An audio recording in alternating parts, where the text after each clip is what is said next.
In circumstances when people are disempowered, they believe that the solutions are outside themselves. So the citizen believes so, her elected councillor believes so, her elected MP believes so, even many people in government seem to believe so.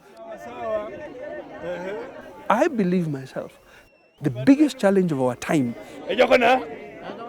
is to resocialize ourselves, to get out of that bondage that I would almost call it slavery, really. It is bondage. We are in prison, in the mind and in the spirit.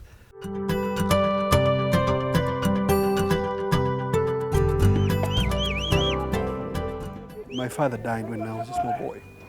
And we grew up with a very strong sense of self-belief that you didn't really have to be the richest person in the village, in this village, to be considered worthwhile.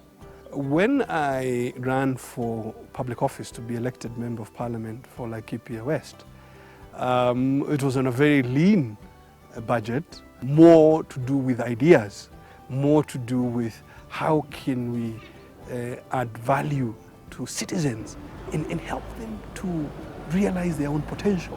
How can we put more money in your pocket? You as a peasant farmer, what are the things we can do to make your life better? What are the things we can do so that you're producing your own food and enough of it that in fact you have a surplus? We want to be educated, we want to be prosperous, we want to be secure, and we want to be socially cohesive. My responsibility as a leader is to provide these communities with an avenue, a platform to actually debate them amongst themselves and solve the problems. The thing that gives me the biggest amount of joy is to see that I've made a difference. In the 4 years that I've been in office, we have put nearly 6,000 more pupils, more students into schools who are not previously going to school, even with free primary. We've done so by building nearly 150 classrooms, new classrooms.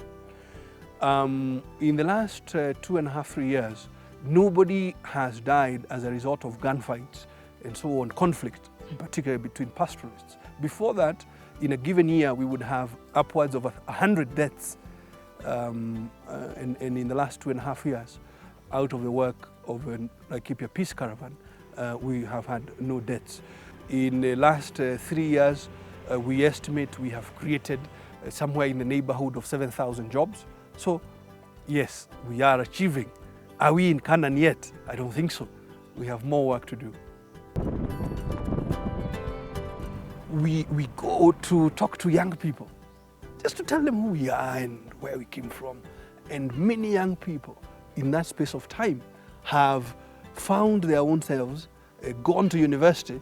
I could tell you, we went to a place here called Dimcom, and the most amazing thing, after a couple of years of work, to get 17 youngsters going to university for the first time. I mean, this is a whole world. And there had never been anybody going to university. In 1 year, last year, we succeeded after a lot of work to get 17. And, you know, as you can well imagine, I was very excited. Politics and leadership are different. As a public servant, my responsibility is in fact leadership. As a Member of Parliament, my responsibility is leadership.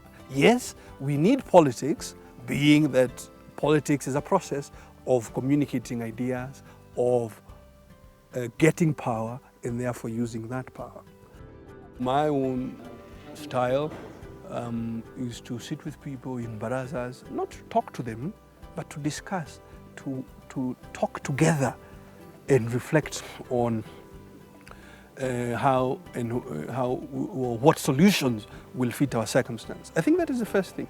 The second thing is communication, and to continue to look for ways to communicate the positive message. And in that also is innovativeness.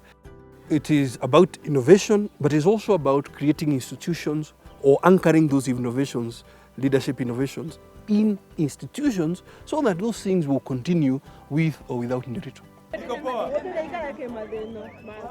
The leader himself, herself, has to be empowered, and they have to have a view. Why do you want power? There are far too many of us who cannot answer that question definitively. What is it that you want to do with this power? And in that, what?